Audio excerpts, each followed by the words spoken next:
What's going on? We have a great show tonight. Of course, it is rookie draft season. The NFL draft has come and gone, and now we are hitting our Dynasty rookie drafts. So tonight we're going to do a 3-round Superflex tight end premium rookie draft mock. We have also got some great things planned for our nonsense drafts. So hang tight.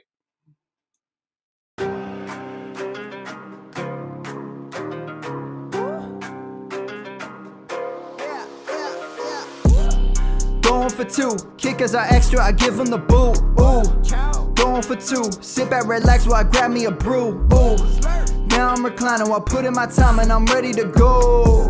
My spine is aligning and much my lineups, my bank account grow. I am so rich, but knowledge is all that I'm leaving it with. Ooh, listen to this, multiple options, how far can I get? Ooh, DFS Dynasty redraft tonight, I'm not finishing last.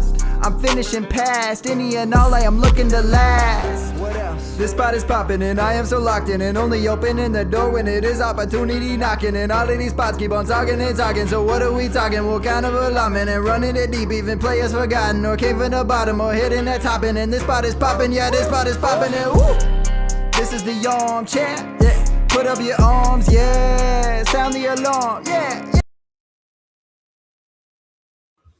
What is going on, and welcome to episode 417 of the Armchair Fantasy Show. I am your host, of course, Geoff Lambert. You can find me on Twitter and Blue Sky at Geoff Lambert77. Of course, we're here live every Wednesday night on Facebook Live and YouTube. It's been a while. We've taken a little bit of an extended break this year, but we are back and ready to roll, and we are kicking it off in style tonight.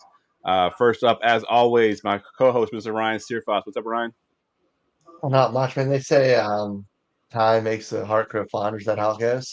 Yeah. Does that We mean heard me all you're a against hard that. responder for me now, Ryan? Fine. All right, like I mentioned at the top, we got two great guests tonight. We got Shane Barrett of the Polly's Playoff Charity Leagues. You can find him on Twitter at FFShaneB. What's up, Shane? What's up? I am dyslexic apparently and did not read the episode number. So congratulations on episode 417 and thanks for having me on again. Absolutely. And also joining us tonight, I believe this is the second time on the show, Mr. JT Brew. He is of DLF, of Fantasy and Frames, Fan Tracks. He's got a whole list of places that he does things for. You can find him on Twitter at JT Orange. What's up, man? Hey, good to be back. Rookie draft season, best time of the year. I'm already like 4 or 5 drafts done. I'm like in the middle of 3 or 4 more. A couple start next week, so we're cranking away here on these rookie drafts. Good stuff. I got my first startup on Friday. Nice. I have not done a startup in a while. I've been trying. Me either. I'm afraid to. It's a Debbie one too. I'm gonna try a new strategy called All Bets. All forward. Fair enough.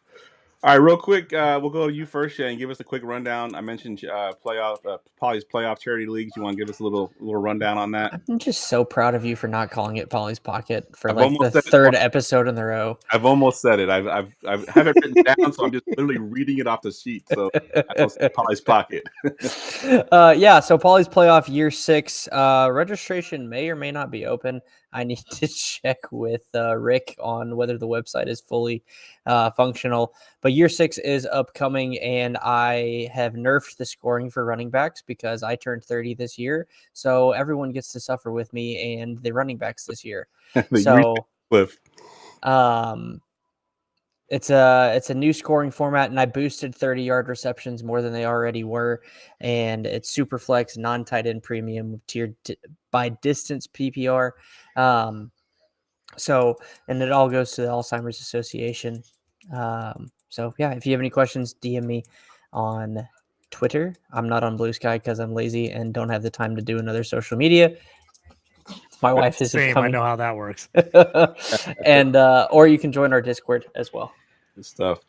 All right, JT, you do a lot of things. You just got off a podcast for 2 hours, so tell us what you're working on. Yeah, so Fantasy and Frames on Wednesday nights. We knock out a lot of pods. I do Dynasty 365, which is our Dynasty offensive show, and then Shoot the Gap, which is our IDP show. So just knock those twos out. We just talked about defensive line, risers and fallers on the IDP show, and then for 365, we talked about quarterbacks, risers and fallers, DLF. write a little bit of everything. This is the time of year where I crank out a ton of draft coverage. So I've been putting out stuff way before the draft and now going back and re-updating everything I did since the draft. So got an article coming out this week on running backs right now. So I did the top 25 running backs. Basically, I ranked them all, did all that before the draft. And now I'm going back and going, where did they get drafted, draft capital, landing spot, all that good stuff, and re-ranking everybody. So that will be out later this week if you're on DLF. And then also, if you're on DLF, I do top 75 rankings for Devi if you're in Devi drafts, and I also do IDP rankings on there. So updating my overall IDP rankings, but hammering out my rookie ones here lately for anybody that's jumping in rookie drafts. So I've got all that updated on there for you as well. Good stuff. I think Ryan might need your debut rank. Dude, yeah, I've already had to use them once, so thank you. I'm in Debbie leagues with people way better than me at Debbie, and whoever I had, so it's been nice, the DLF for that. Good stuff. All right, we mentioned the NFL draft. It is in the books. You know what that means. It's officially best ball season, and there's no better place than Underdog Fantasy. With fast, fun, easy drafts, Underdog is the premier platform for best ball. But that's not all. Of course, the NHL and the NBA are in the middle of their playoffs, and Underdog has pick'ems for every game. So you can get on that platform. And right now, if you sign up as a new subscriber, use our promo code GF2 to get up to $1,000 in bonus bucks. Again, that's promo code GF in the number 2. Sign up. Don't miss out. Draft your teams, make your picks, and win big with Underdog Fantasy. All right, we're going to kick things off with our nonsense draft tonight, and we haven't done one of these in quite a while. I think probably since 2024 was the last nonsense draft we've done. So tonight we're kicking it off with if you were planning an Ocean's 11 type heist, but you can only build your team with Disney characters. The couple caveats are you can't use Star Wars or Marvel characters because they're technically Disney, but not really. And then I'm putting another caveat in there too that you can only use one character per movie. So if someone drafts a character from a certain movie, you can't pick another character from that same movie. So that right there is why I used ChatGPT to create a list for this. Yeah, exactly. Because I was like, I'm gonna get sniped, and then I'm not gonna know what to do. Why did I not think of Snapchat? I'm already going to be in trouble. I'm glad I got the first pick because then I'm going to be hustling after that to figure out who I'm taking. Yeah, I did that last caveat for a particular reason because there's one movie that I feel like we could just literally draft everybody from that movie and it would just be an Incredibles draft, essentially, would be what it is. So I added that for that particular reason. But without further ado, let's go ahead and jump right into it. For some reason, I don't have my drops. Come on, Jeff. Boo, amateur hour. I didn't sound check before I got on. The one time I don't sound check because Shane was on already, my drops aren't working. So we're just gonna roll into pick 101 here, JT. You got the first pick here.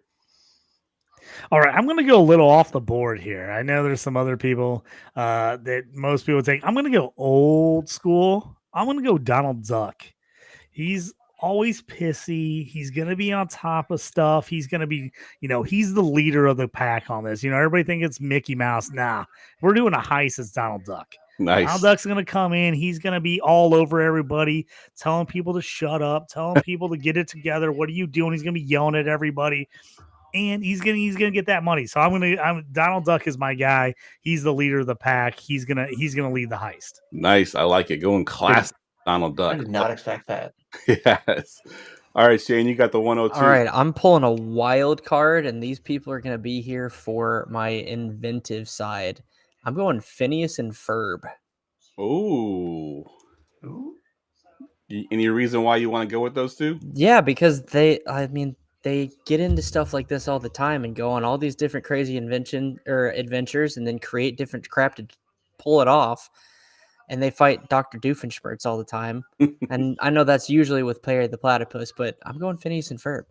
I like it. Ryan looks very confused right now. I don't know a single word you just said. Ryan does I'm not even that much younger than you. Yeah, Ryan does not have kids, so he doesn't know nothing about Phineas and Oh Ferb. yeah, you don't got kids. You don't know anything about that. Yeah, anything like this, Jeff does. I'm like, I know nothing. All right, Ryan, you got the 103.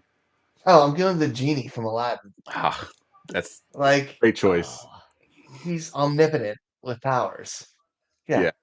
There's not much to it. It's easy peasy. That's definitely one that was on my list for sure. That was one of the ones I put down. I had Aladdin just by himself.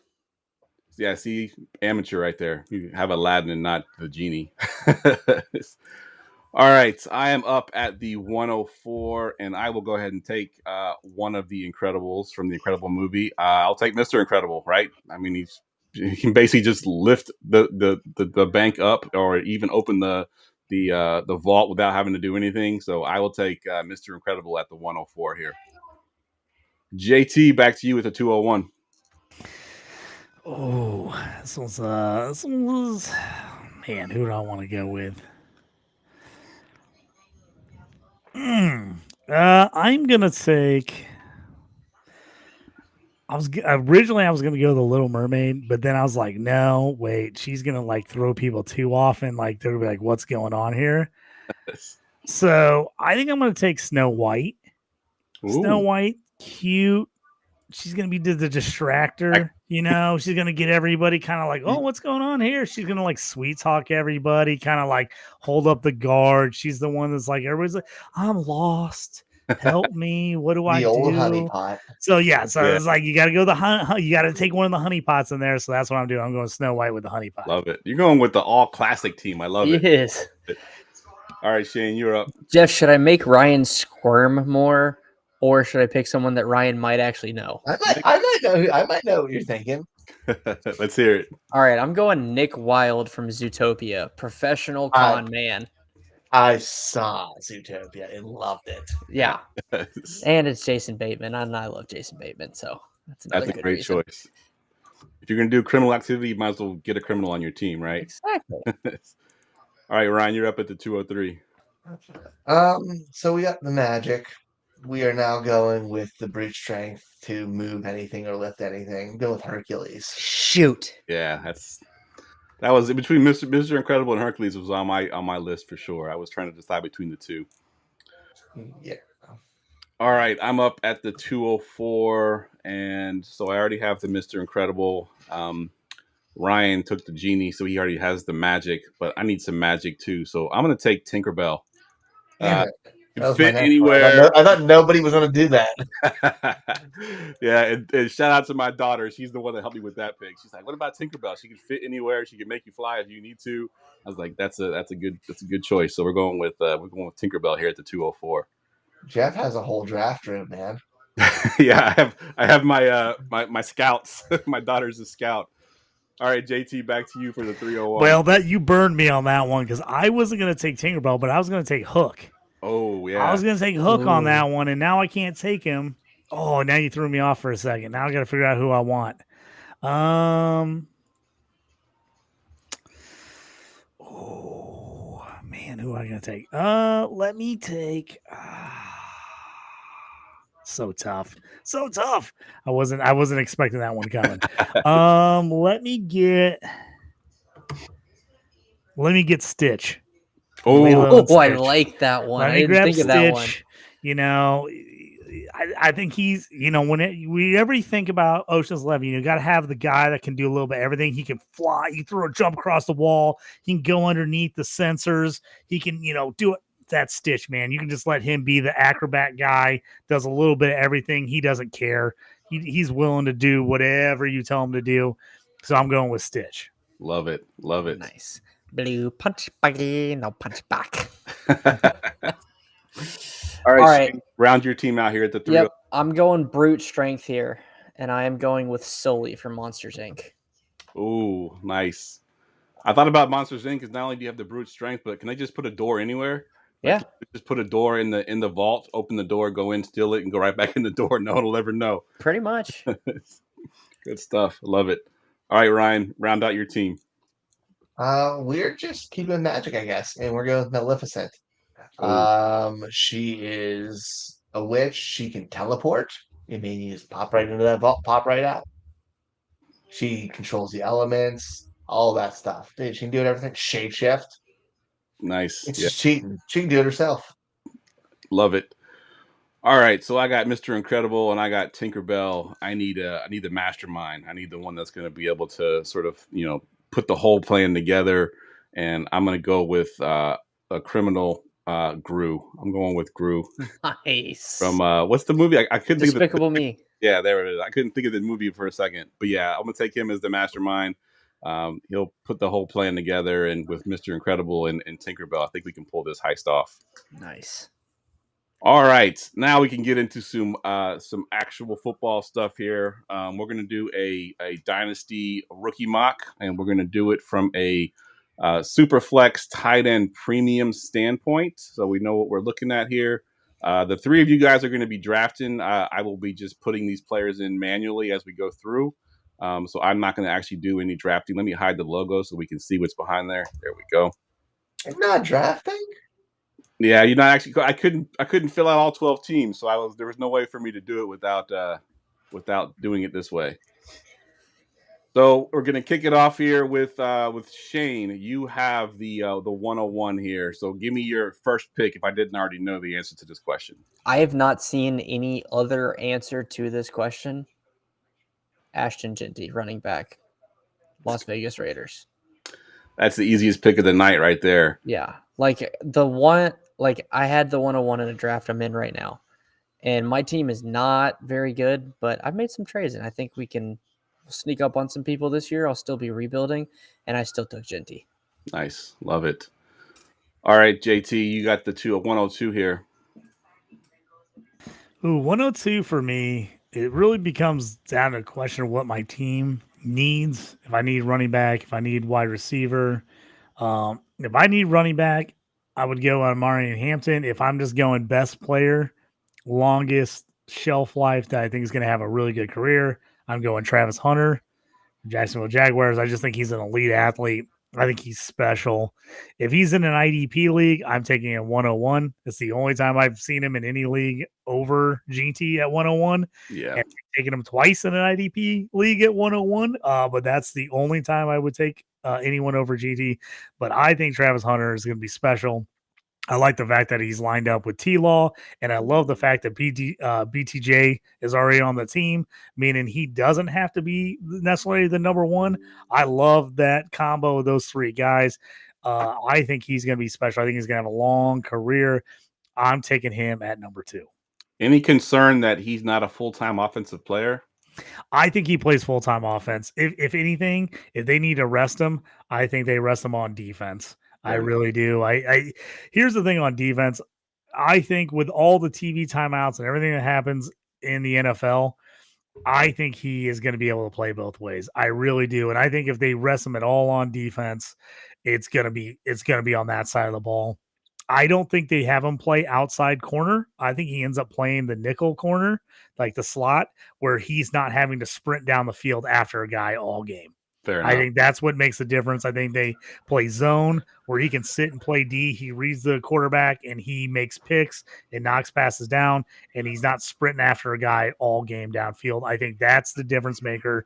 I think they make that adjustment on defense so he's not running quite as much.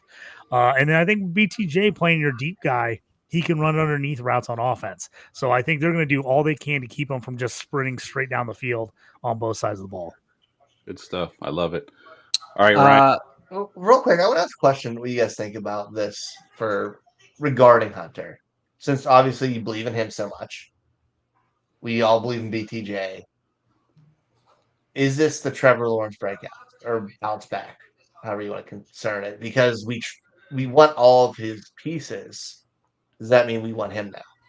I'm all over T-Law. I'm all over T-Law. I just Okay. did it on the earlier episode on Fantasy and Frames. We just talked about who's your biggest riser. T-Law is my biggest riser in Dynasty.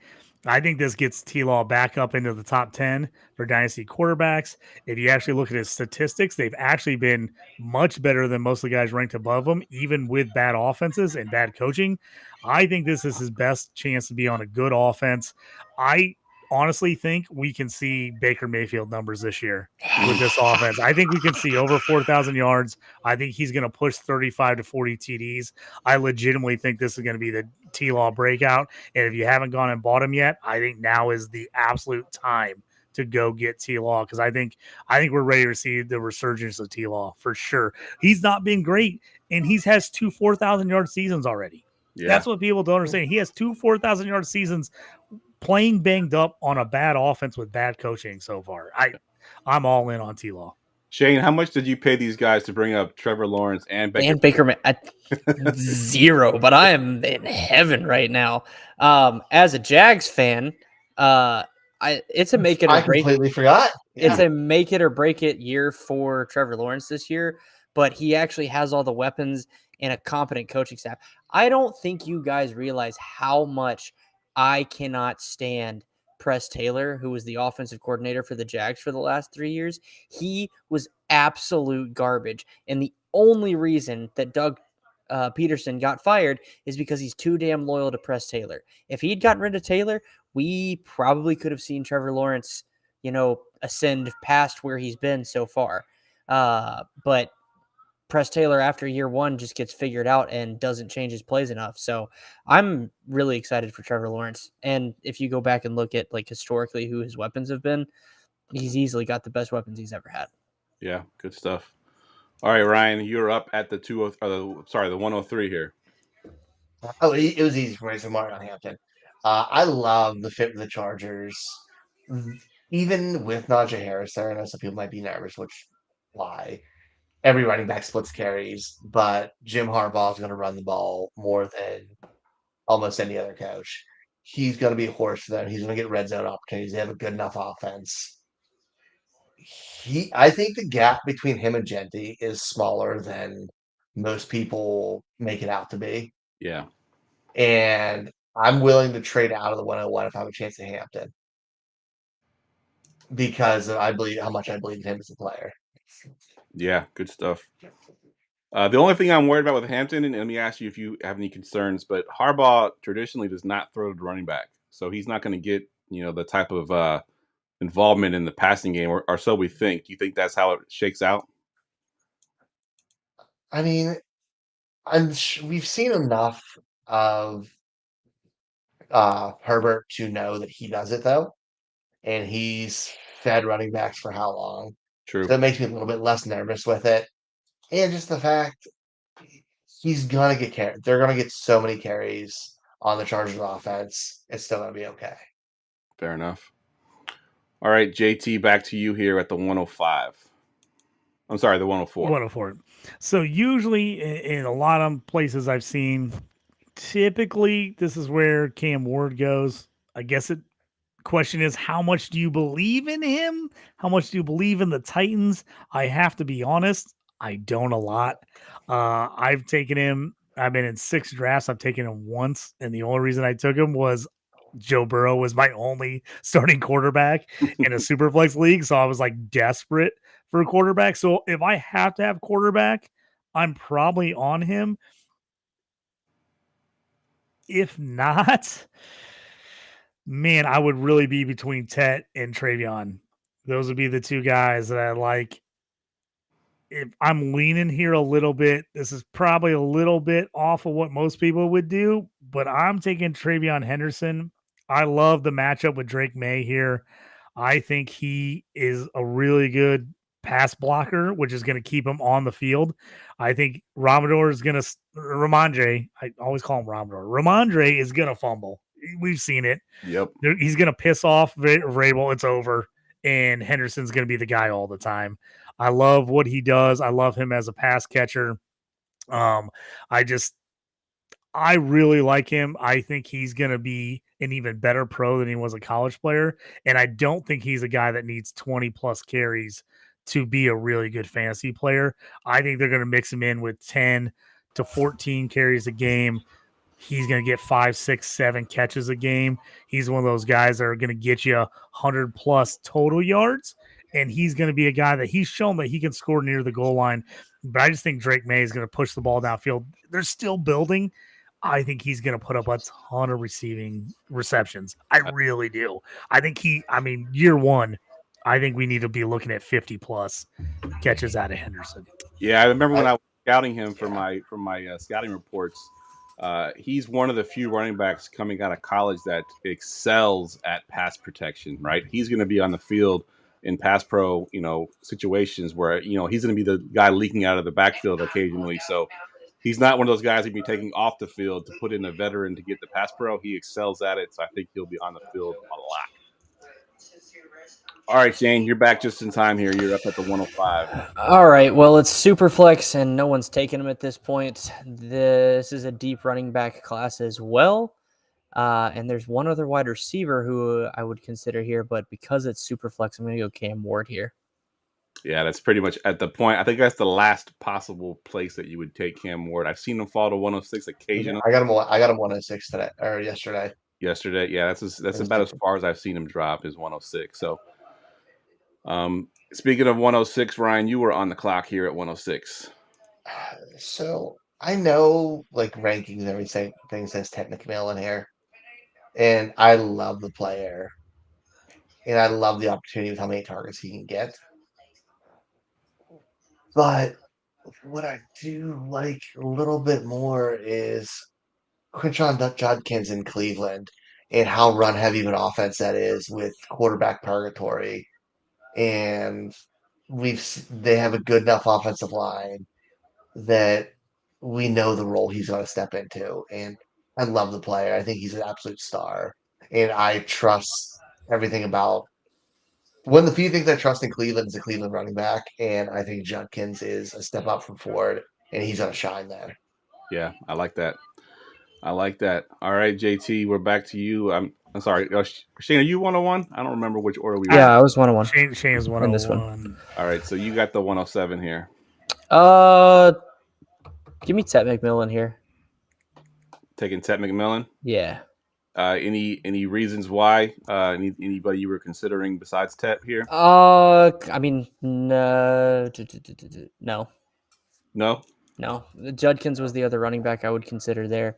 Yeah, I think Ted is the easy click, right? I think the only thing I consider would be one of the tight ends here, but with Ted still on the board, I think it's pretty much you got to take him at this point. Yeah, I mean, if you exclude Hunter, there's the uncertainty around how much he's going to play offense and defense.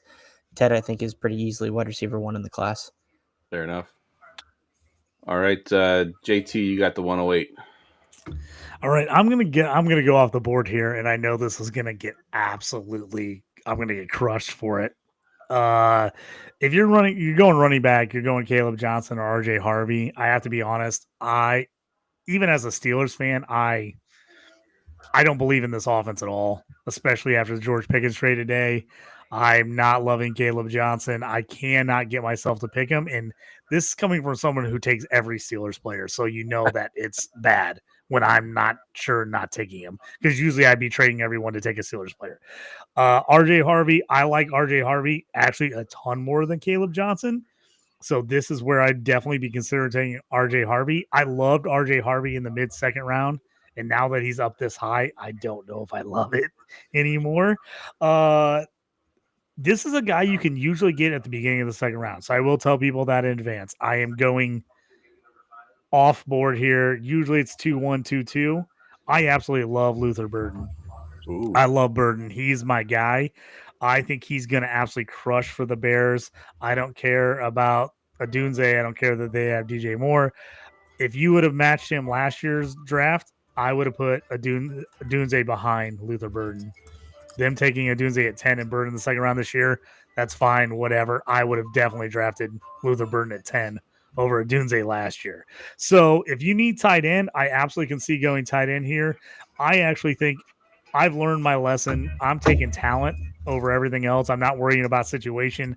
I'm not worrying about how many targets he's going to get. They have so many guys on offense. I think this Bears offense is going to flourish, and I'm not worried about what everybody else is going to do. I'm worried about the talent in Dynasty.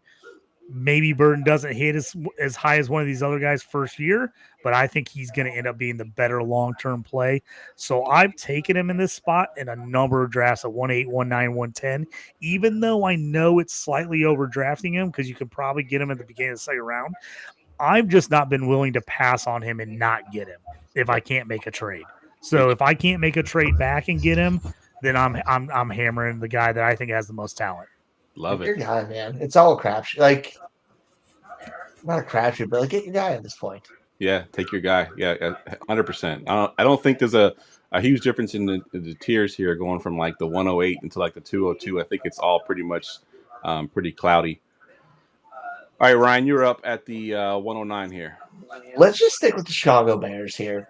Similar to he said, I believe in the offense, and I believe in Colston Loveland. I think he's ultra talented at tight end position, and I think this offense, the way it's built now, should move pretty well down the field, score a lot of points. And he's that big body player who can score touchdowns, which we need at the tight end position. Tight end makes me nervous, but man, the situation, the player, really good. I'll take the chance at this point in the draft. Yeah, and are you 100% Loveland over Warren, or is it sort of like a toss up?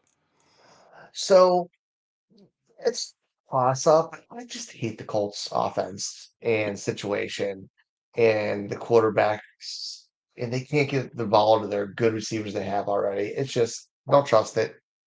I love Warren. I love the talent of Warren. And I know he just was talking about situation shouldn't matter, but I think those two are very close in the situations that separate her. But I Yeah. think they're both similar levels of high talent. Yep. Good call. Good call. All right, Shane, you were back up with your last pick in the first round here. Ryan, you kind of threw me a curveball here. You're welcome. Hmm. JT showed me it was okay to go off book a little bit.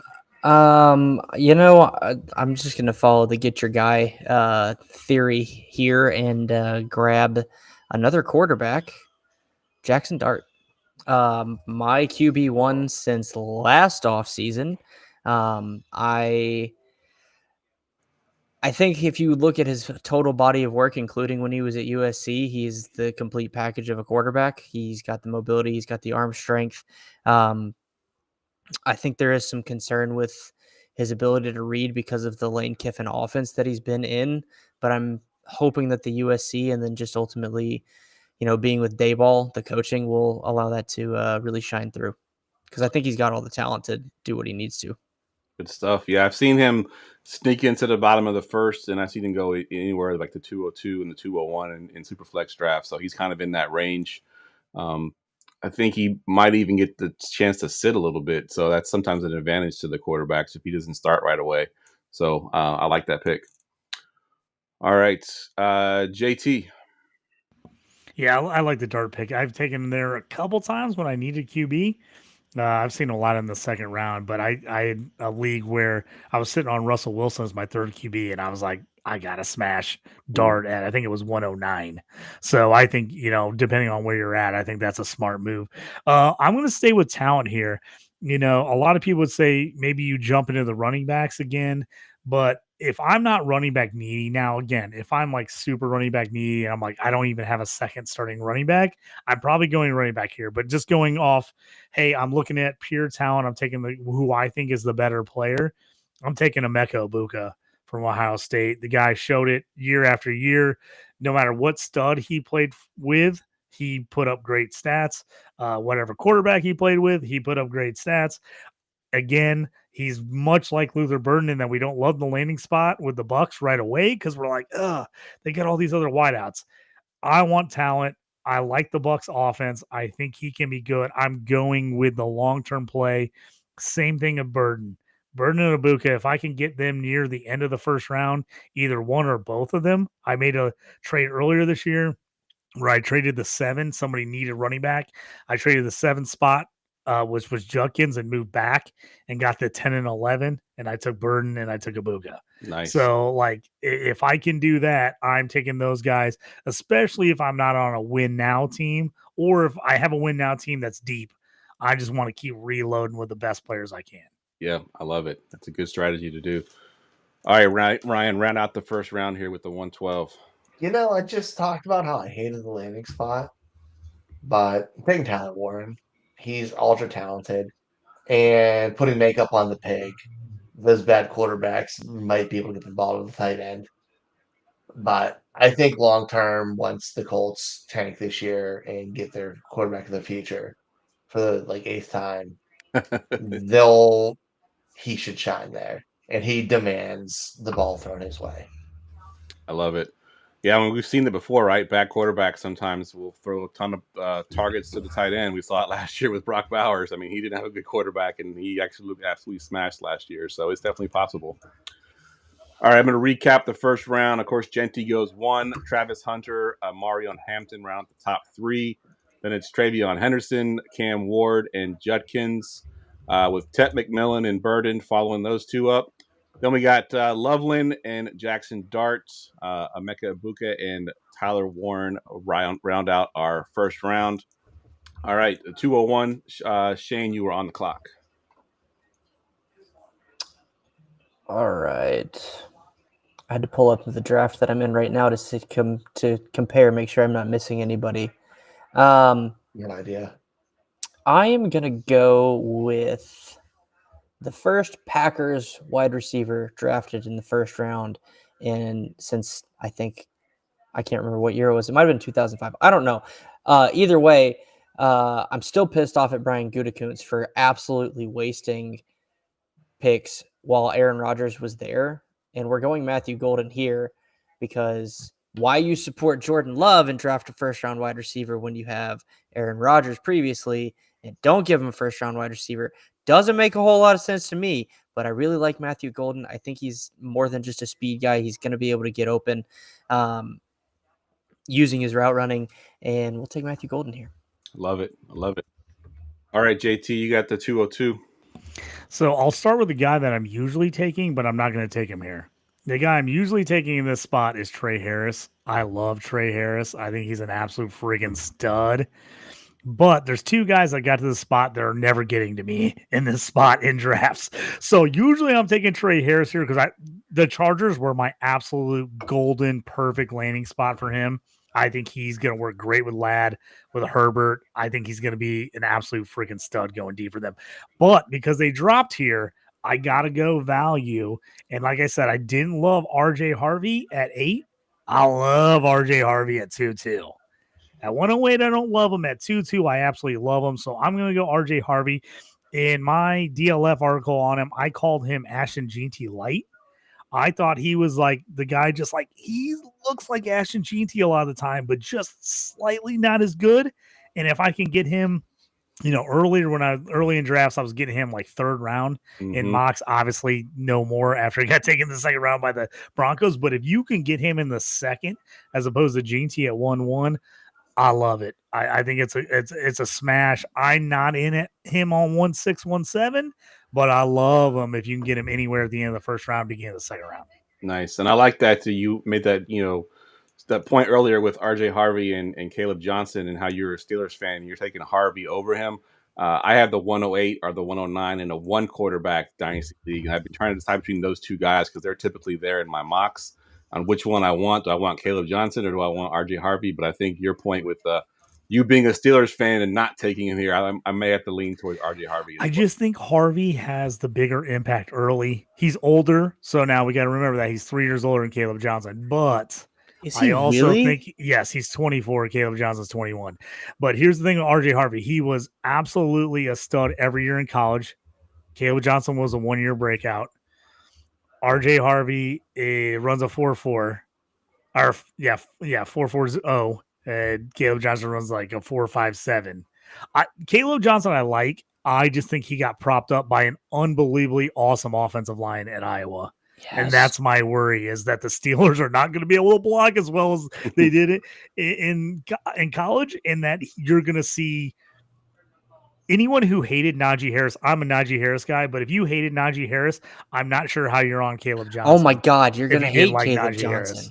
So if you did not like Najee, I don't know how you jump on Caleb Johnson thinking that he's like this monster upgrade over Najee, because I honestly think he's Najee and slightly worse than Najee. I know a lot of people don't. He catch as well as Najee? No, I don't think he catches as well as Najee. That's the thing that Najee never got credit for, is he could catch the ball out of the backfield. The thing, Caleb Johnson has more bursts through the hole than Najee, but he has bursts through the hole when the hole is wide open. It's there and he goes. Yeah. My problem is, when have you seen the Steelers be able to have any running back do that in the last 4 or 5 years? It's been 10 years. That's my absolute worry with him. Not that I hate Caleb Johnson as a prospect. I'm I'm worried that what he did really well in college is not going to work in the pros because the O-line is not nearly as good. Good stuff. All right, Ryan, you are up here with the 203. With all that terrible talk about Caleb Johnson, I'm going to take him. Yeah. I think He's at this still point in value, the right? draft, Though, no, he's still he's value. still- I know I just talked Yeah. mad smack No, about that's him, a but, great value I still for think him. it's great value. It is. It's a great value for him. And I've taken him higher, and I regret it. But regardless, it's going to be inefficient volume. And you said he's like Najee Harris in a different font who can't catch as well. But I like that. I'm stealing that one. He'll get 280 touches for the Steelers. Maybe more, even with I mean, he should get mad volume. I mean, we might see Najee Harris rookie season type touches. Yeah. Like, they might just absolutely. I said today on a podcast, I could see the Steelers running a crap load of 12 and 13 personnel where they're like literally they don't have any other loading option up. at this Exactly. point. Where they're literally running one wideout, DK as their lone wideout, and they're putting in Washington, Muth, and Hayward. Connor Hayward in there, and they're playing those guys back there with Warren or Johnson. I really think you could see an ungodly amount of touches for Johnson this year. I just talked smack about him. I think he's gonna get volume for the Steelers. Yeah. I really do. He can get 1,000 yards on 3-3 a carry this year. Yeah, exactly. I think he probably could average under 4 a carry. RB2. Yep, absolutely. Oh, that's incredible. All right, Najee Harris in a different font. I love that. I'm still in that line. Yeah, I like that too. All right, Shane, you're up at the 204. Yeah, I'm going to be completely honest with you. This range of the draft, I absolutely hate. I cannot stand this range of the draft. Which, ironically, in the draft I'm in, I actually traded up and picked Luther Burden at the 203. But he's obviously if he's there, you got to trade him. I traded up in 3 leagues where he was there at the 203 or 204. If he drops there, I'm absolutely I've moved 26 first to get up to the 203 or 204 to get I Burden. traded as you can see, I'm a 108, so I think it's worth it for me. I've done it. Yeah, I traded Njoku and Josh Downs for the 203 and a 2027 third and took Burden. So I'm gonna go with the aforementioned Trey Harris here. I'm a helmet scouter here, I guess. I'm a sucker for Ole Miss wide receivers. When healthy, this dude is electric. And so if he can stay healthy, which good luck with the Chargers training staff, but if he can stay healthy, he's going to be a really, really good addition for Justin Herbert. And I think we'll pair well with what McConkey does as well. Yeah, that's a great pick right there because you're right. I think that we had a lot of value pushing him down, but he typically goes a little bit higher than this. I guess my question is, do you think Trey Harris fully healthy is better than Josh Palmer? If the answer is yes, then you take him here. 100% yes. Yeah. No offense to Josh Palmer. Yes, I agree. I love Trey Harris. He would have been my pick, hands down. I would have been jumping for joy if I got him at 2-5 in a league, to be honest with you. All right. Is it me? Is it back to me or is it? Yep. Yeah, it's you. So here for me, with Trey Harris gone, this to me comes down to pure running back or wide receiver need. If I need wideout, I'm taking Jaden Higgins. If I need running back, this second round becomes real dense on running back real fast. So this area is where I'm either going, I've jumped back and forth in a bunch of leagues depending on who I need. I'm either taking Cam Scatterbo or I'm taking Jaden Higgins, depending if I need running back or wide receiver. I've gone with the wideouts taking the most talent here early. So I'm going to play this as I need a running back. And this is where I'm taking him 2-5, 2-6, 2-7. I'm going with Jaden Higgins or Cam Scatterbo. I'm taking Cam Scatterbo. Third round draft. I've said it a number of times. Fourth round draft capital. Usually we're like, we don't like it. We want day 2. I think every running back that went in the 4th round this year counts as a third rounder in other years past.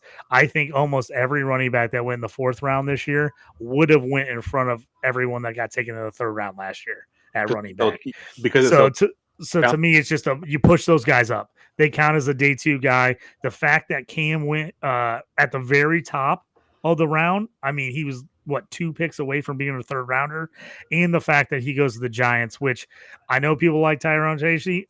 I'm just not in love with him. I think he was more of the fact that, hey, we didn't have anybody else, that he was the guy. I think Cam wins that job really easily. He was one of the guys in my ratings thing that I jumped him up a whole grade because he went here. I think he is the spot here in this second round. If those running backs, Johnson and Harvey, go in the first, which they do in most drafts, literally in the second, it's Cam Scatterbo or you're reaching. So I'm grabbing the guy in the second round, especially if I didn't get a running back in the first. Love it. Don't tempt me to reach. You're saying they got pushed down because there's so much talent at the top of the running back? Because everybody knew that was such a deep running back class. Guys knew they could wait. And so you didn't see people reaching the third for running backs. And then what happened? Top of the fourth, boom, boom, boom. We just started seeing running backs go. Everybody started jumping on running back because there were so many positions that were really thin in this draft outside of D-line, D-end were loaded.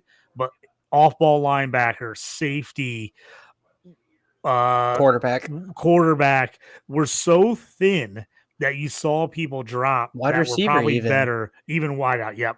Because people knew they could get them a little bit later. And I think there was a lot of guys in the same tier. So I think you were looking at draft boards and GMs are going, hey, I have 3 or 4 guys in the same tier. I don't need to reach for him in the third. I'll wait till a guy comes off in the fourth, then we'll grab a guy. At least in my mind, I think that's how they were looking at it. And seeing how the guys got drafted, I think that's probably a pretty good guess because you saw a lot of those guys, boom, boom, boom, all that were kind of in that same tier, all went together in that fourth round. Yep. All right, Ryan, you were up at the 206. And he's going to snipe me. I feel it. Shane, how are you feeling? Don't do it. There's no way you're going to do it. I'm taking Basil Tootin. Okay, that's not who I was thinking of. No, I thought that's who you were thinking. No. Yeah. Truthfully, I think the Jaguars hate their running backs. They do, but I don't get it because both Etienne and Bigsby are good enough to be 3-down backs. They can both improve on the pass blocking, but they're both good enough pass catchers to be 3-down backs. I don't understand it. You're a team with a lot of holes, and you take a running back fairly high in this draft. Yeah. Huh? They took 2. They took LaQuinn Allen in the 7th. I actually had LaQuinn Allen rated higher than Brayshawn Tootin. I like LaQuinn Allen better. I think he's not as explosive by any means, but I think he's a better all-around running back and a much better receiving back. So LaQuinn Allen, we're not going to get there. He's my favorite sleeper pick at the end of the 4th, beginning of the 5th round in rookie drafts. I'm grabbing him everywhere. I don't think he plays hardly at all this year, but I think he's a guy that eventually makes his way into the lineup. I just think he has a really good all-around game. And if you watch him at Syracuse at all, they moved him out and let him run routes all over the place. He wasn't just a screen pass, dump off guy out of the backfield whenever else fell down. They put him one-on-one on linebackers. They put him in the slot. He ran pass patterns everywhere. He's not super fast, so that hurt him in the draft. That's where it helped Tootin. But, man, I think people are falling asleep on LaQuinn Allen, man. I like him a lot. All right. Ryan, give us your spiel on Tootin here. Oh, I would say I said that I think they hate him, their running backs, but explosive runner in that offense with those deep threats in the wide receivers they have now and the way they throw, there's going to be holes. Yep. And with 4.3, 240, he should be able to take advantage of them. Can we circle back to Trevor Lawrence too for a minute? Trevor Lawrence thrives when he has 2 big body wide receivers on the outside, and he finally has that again. Yeah. Mm-hmm. And to emphasize your point, that's also going to open up the holes for Tootin and Etienne and Bigsby. Yeah. Shane will find any way to bring up Trevor Lawrence. He finds a way in every podcast to talk about Trevor Lawrence and Baker Mayfield. Tonight, Baker Mayfield, it's easy. I did it for him, but he still found a way to fit him in. So, all right, Shane, you're on the clock. I am on the clock here. I'm not in total reach mode yet. I feel like I'm going to get sniped later on, but I'm going to be completely honest. I don't know enough about Jaden Higgins. So and I don't know a ton about Jack Beck, but that's who I'm going with because I feel like there's more opportunity in the Vegas wide receiver room for him to have success early. I think Higgins is probably the better long-term play potentially, but I like Beck and like the story behind him. Nice. So and with Higgins, and we'll get to him whenever he gets drafted, possibly next. right now, Probably going to get picked next. But the one thing I'm worried about with Higgins is he's essentially a Nico Collins clone. I almost like Noel better. We'll get to him again, but Noel, from fantasy perspective, I almost want Noel over Higgins. But I won't spoil it because I'm sure JT's probably going to take Higgins here. But go ahead and make your pick, JT. Yeah, that's exactly what I'm taking. I'm taking Higgins. Him and Bash here in this round. Higgins to me is just a hair behind Trey Harris in my rankings. I like him a ton. Here's the thing: is I know we've got Nico, and so people are a little bit worried. I think we're going to see CJ Stroud. Rookie season, CJ Stroud. I think we're 4,000 plus yards. I think we're 35 plus touchdowns. I think CJ Stroud, they're going to pull it back together. Last year was a little bit of a mess. The O-line was freaking awful. They have done a little bit to make it better. I wish they would have done more, but I'm not worried because I think that he can absolutely feed 3 fantasy wide receivers. I really do. So I love Nico as the 1. I think Higgins becomes a 2. I actually love the fact that they went and got Higgins and Noel on the same team. I actually think it's freaking phenomenal because those guys know how to play off each other. I like it a lot. Higgins, the only reason I'm taking on Noel because I like Noel a lot. Higgins, the big body guy, can do a little bit of everything. Man, the speed for him at the size he's at, you just don't get a lot of that. And that's why in the second round here, if I'm going with those guys, I'm taking Harrison Higgins first, and then I'm moving on to the slot guys, Noel, Williams, those guys. I'm taking the bigger body guys first before I move on to those guys. All right, fair enough. And Ryan, you're back on the clock here at the 2:09. And this is the tight end guy tonight. I think of Mason Taylor. I mean, we have a 1,000-yard receiver at the tight end position here. He's going to the Jets offense where there's only really one true weapon. I guess if you like Josh Reynolds, that's on you. Good for you. But I know Justin Fields in his little bit of time in Pittsburgh didn't really use the tight ends. But his last year in Chicago, you got 90 targets for Cole Kmet. Like he's goes to the tight end and he trusts it. And Mason Taylor's might be the best tight end we've seen the Jets have in 10 years. Yeah, 10 years since Kellen Winslow Jr. No, not wrong team. I mean, if Higgins wouldn't have got me at 2.8, I would have been all over Mason Taylor. Mason Taylor, I have spoken more good about him than any. He's my tight end 3 in this draft, like clear cut. He was from even before he got drafted. Yeah. I told people they were way underrating this guy. LSU's all-time leading receiver for a tight end. I mean, 3 straight 40-plus catch seasons, 400-plus yard seasons. Only thing he didn't have was a lot of touchdowns, but he just was surrounded by nothing but NFL talent who got 1 million touchdowns. The fact is he had great numbers in college. The problem is he just happened to be in the same draft with Tyler Warren and Fannin, who both put up 2 of the best seasons in NCAA history. So his numbers got dwarfed, but his numbers were fantastic for a college tight end. And here's what I've told everybody. If he would have went back to college, he was clear-cut tight end number 1 next year. He would have been a top 10 to 15 pick easy. I'm taking the discount in the second round. If you get him in the late second round, he would have been a top 10 player in fantasy and a top 15 player in the NFL in next year's draft. I almost guarantee it. So I'm taking the discount that you can get him in the late second round. If he gets to me anywhere between 2.8 and 2.12, I've been pulling the trigger on him every single time. Good stuff. I traded up for him in that draft I'm in. I had the 210 guy at 2.9, took him right in front of me. I was like, you suck. So we did a little swapsies for 2.9 and 210. And I think it's the move, man. I just think he has such high upside. The guy, I saw him at the combine. He was so smooth. He's so young still. Dude's 20, not even 21 yet. About to be 21. Yeah. I think he is going to be a really good pro. And like Ryan said, I mean, that last year with Cole Kmet, Fields is he's literally the number 2 behind Garrett Wilson right now. Yeah. Like, I think he's going to be actually a legit fantasy player. Now, is he top 8 tight end this first year? Maybe not, but he's going to be a guy that helps you. He's going to be in the top 15 this first year. I think he's just going to get better. Yeah, love it. All right, Shane, back to you. Let's round this second round out here. You got the 210. All right, I'm going to follow in Ryan's footsteps and double tap the position here. I'm going Jalen Milroe. The athletic build of a running back, the speed of a running back, but he's playing quarterback. Yes, he needs to learn how to put some touch on the ball, but I think he landed in a really good spot to do so. And if he can learn how to pass more accurately, more consistently, he could break he's what we want, I think, Anthony Richardson to be without the injury concerns of Anthony Richardson. Yeah, good stuff. And it's super flex, right? So you're taking a shot at this point that he has that tremendous upside at this point. Exactly. Love it.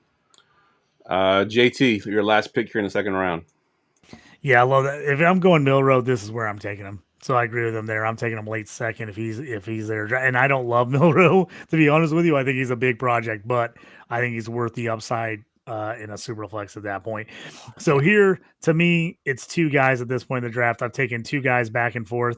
It's either Noel or you're taking Williams for New England. I like Noel better as a prospect, but if I'm looking for a guy that has a shot to be the number one on his team, I think it's Williams. He is very far down in ADP on most drafts, so I've been sneakily getting him sometimes in the third because people don't see him on the list for New England because his ADP is pretty low. Yeah. Can't even find him. You got to look at. I've seen him in leagues where his ADP is like ridiculously low. There he is. So yeah, so I'm taking him. I'm either taking Noel or him. The slight for me, I think Noel's a slightly better player, but I'm taking Williams because I think Williams has a legit shot to be the number one for the Patriots. They need massive help at wide receiver, and I think Drake May can get him the ball. Good stuff. All right, Ryan, close out the second round for us here. I mean, JT just tells me every one of my picks right before, like run the same way. Like yeah, I'm taking Noel. I think I was mentioned before, he's kind of something different than what Houston has. I know Christian Kirk's there, but he's been kind of worse for wear when it comes to health wise. So I'm gonna take Noel for that chance for that underneath and just a little bit different in Houston. I think he can move around. And he's super athletic and can work the middle of the field. Love it. All right, let me recap the second round, and then we're going to rapid fire the third round here. We start with Matthew Golden at the 201. RJ Harvey and Caleb Johnson go 2 and 3. Then Trey Harris at the 4. Scattaboo and Tootin at the 5 and 6. And then we get two receivers in Beck and Higgins, and then Mason Taylor, Jalen Milroe, and Williams, and then Noel. We just heard Ryan take it to 212. Let's rapid fire the third round. Give me your pick, and then just give me a quick little blurb on why you like him at your pick. Shane, you start off here. Pure homerism here, and to make sure I get him, Jarquez Hunter. Has the skill to be a 3-down back. Obviously isn't needed to do that, and complements Kyron Williams well. All right. JT. I'm going Dylan Sampson. I know he's the second back behind Judkins, but I think they're going to use both of them. Judkins goes down. I think he is going to get a ton of carries, but I also think he's going to get worked in, man. I think he's got talent. I'm taking him anyway, even though he was the second back in Cleveland. Good stuff. Ryan? I'm taking Jalen Royals. I think anytime you can take a chance, somebody in the Chiefs player who may get a little bit of burn one way or the other with how they love speed and somebody who can work underneath, which they don't really have. They kind of just have defense there. And we have Kelsey leaving, there's more opportunity, or not leaving, but getting older in age. There's a lot more opportunity underneath for other players to kind of shine. Yep, good stuff. Shane, back to you for the 304. I'm going to reach a little bit here, and I'm going to go Woody Marks. Damn. That was going to be my guy coming up. I love Woody Marks. I love him. I'm just going to shout out Ray GQ on Twitter. He's been on the Marks train for a while, but there's not really a second option in the running back room in Houston behind Mixon, and I have never loved Mixon. So Good stuff. I haven't actually even seen his name mentioned before, so I love it that you're taking him here. I'm about to go do some research now. I got a bunch of third round picks in my mock, so I'm gonna be looking. Woody is my favorite sleeper pick right now. You in the late third, early fourth, you can steal him everywhere. Mm-hmm. Hey man, Jarquez. JT, you are up. I was going to take Marks here, so he got my guy. So that one burned me a little bit. I didn't think that was coming. I was usually the only guy. I'm going to go tight end here.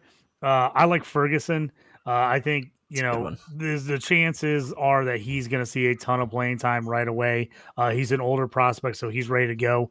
And we know Stafford can hit the tight end. Whenever a tight end plays a lot for the Rams, they can be valuable. I like Ferguson. I think he comes in, plays right away, and getting him in the mid third, I think is just absolutely perfect value. Good stuff. Ryan, 306. I'm thinking Jaden Blue. I trust nothing that's currently in the Dallas backfield. With That's a good one. Javonte Williams' health and Miles Sanders being old. And I would have said this 2 nights ago. He's going to come there and play inefficient football, but maybe get a lot of carries. But you know what? Now they have two really good receivers. It might open things up for him. It could be a little bit better, and I feel even better about the pick. Yeah, I like that because you're right. The volume can definitely be there for him for sure. It'll be inefficient, but volume is king. You know what, though, with Pickens' addition, it might be a little more efficient now. Yeah, good point. Shane, back to you. I'm going to go real off the board here from a Superflex standpoint. I'm taking Will Howard. Wow. There is no one in that quarterback room that I trust, and I think Will Howard could actually pretty easily win that job. Fair point. Yeah, because they're right. There's really nobody there right now. JT, 308. So this is a guy I loved, Devin Neal. That's a good dropped to the pick. 6th round. I can't believe he dropped the 6th round. It blows my mind. He was my RB5. I know he doesn't have the measurables. He's not super fast, but the dude is just a good running back. To me, Yeah. I think he's better than Caleb Johnson. I know people are going to hate on me for saying that. I think he's just as good, if not better, than Caleb Johnson.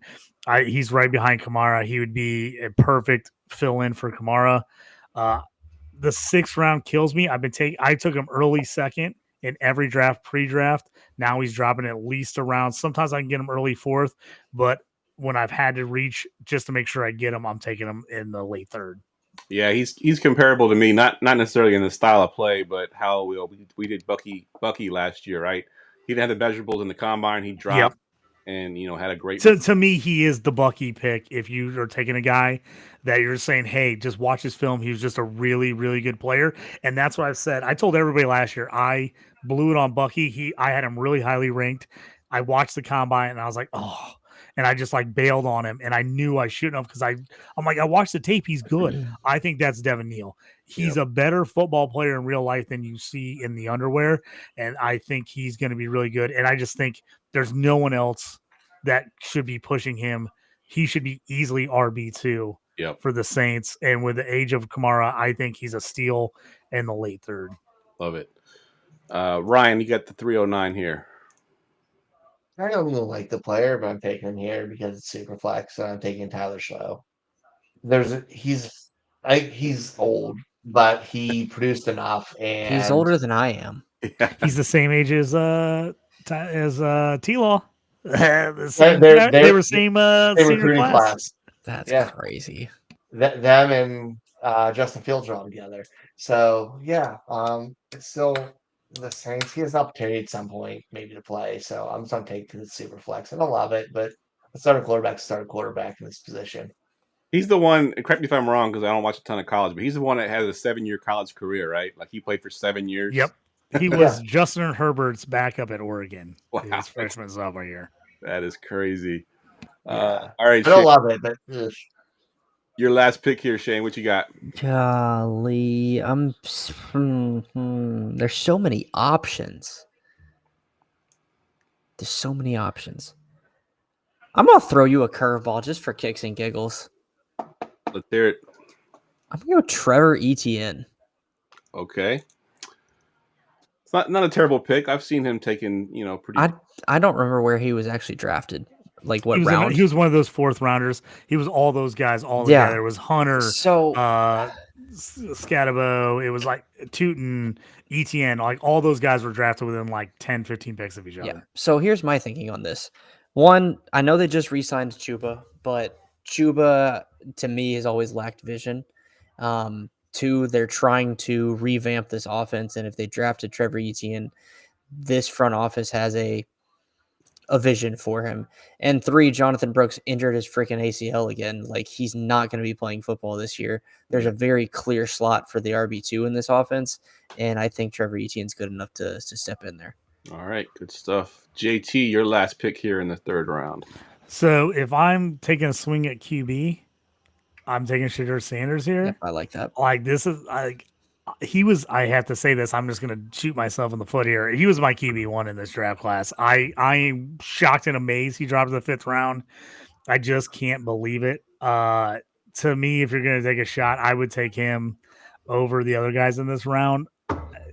It might just blow up and he never plays, and it's all just a disaster with everything that's happened. But to me, I watched every game he played in college. I just don't understand how he drops to the 5th round. I think he's way better than he got evaluated as. I think it was an attitude thing. I think it was all the stuff with, how they handle the pre-draft process. I think it pissed everybody off. Yep. I don't think there was any reason that he goes 5th round and Dylan Gabriel goes 3rd round. Doesn't make any sense to me.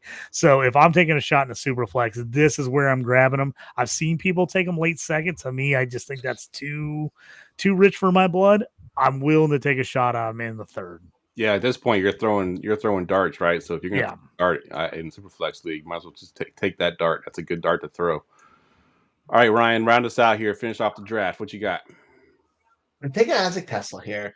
The Lions aggressively traded up to take him, to draft him in the 3rd round. They traded 3rd round and 2-6 to move up to get him. Big body receiver, he played the big slot role, which obviously is huge in there because Amon-Ra kind of gives him a little bit of time to move around. And in an explosive offense like that, I want pieces who, if given the opportunity, can't step up. Love it. I love that pick. I'm actually hoping to get him in one of my leagues as well. All right, we round out the 3rd round here. Let me recap it. We started off with 2 running backs, Hunter and Sampson, and then we got Royals sandwiched in between another running back with Woody Marks. Then we get the tight end, Ferguson. Then we go Jaden Blue, Howard, the quarterback, Devin Neal, the old quarterback, Slaw. How you say his name? Is it Shuck? It's Shuck. Shuck. Tyler Shuck, and then Trevor Etienne, Shedeur Sanders, and then Isaac Tesla rounds out the 3rd round. All right, fellas, that wraps up the podcast for tonight. I want to thank both of you for coming on pretty short notice. I've done a terrible job recently of planning out my podcast, and I really reached out to y'all this morning like, hey, can y'all jump on a pod tonight? I'm always here for you, Jeff. Enough to jump on, so I really appreciate it. Let's go around the room real quick, fellas. Give us your Twitter handle, and if you want to plug anything that you're working on, go ahead and do that as well. We'll go to you first, JT. Yeah, you can find me at JT Orange on the Twitter or the X or whatever you like to call it. I play anything, so any questions, IDP, Devi, CFF, C2C, I play it all. So any of that stuff, hit me up.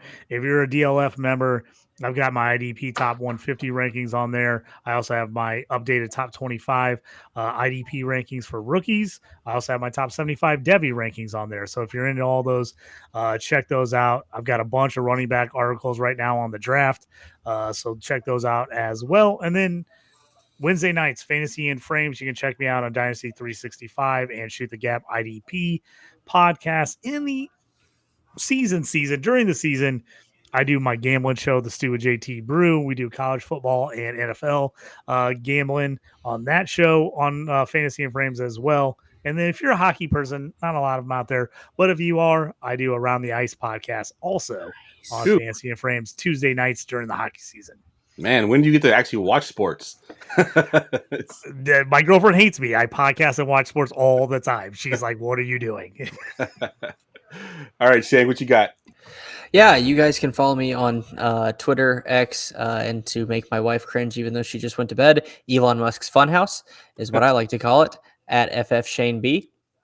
Good stuff. And follow the charity tournament account at Polly's Playoff. Polly's Playoff will be officially opened here very, very shortly. Just fine-tuning that for year 6. So trying to get back up to 240 people again this year. And and raise a bunch of money. So we've raised over 5,000 the last 3 or 4 Shane, years. hit me up. I'll join. I'll jump All in right. that bad Cool. boy. Cool. I appreciate it. Good stuff. Ryan, what you got? Not much. Find me on Twitter, Foss534. Find me over at the Rookie Big Board, the Dynasty Big Board podcast. Good stuff.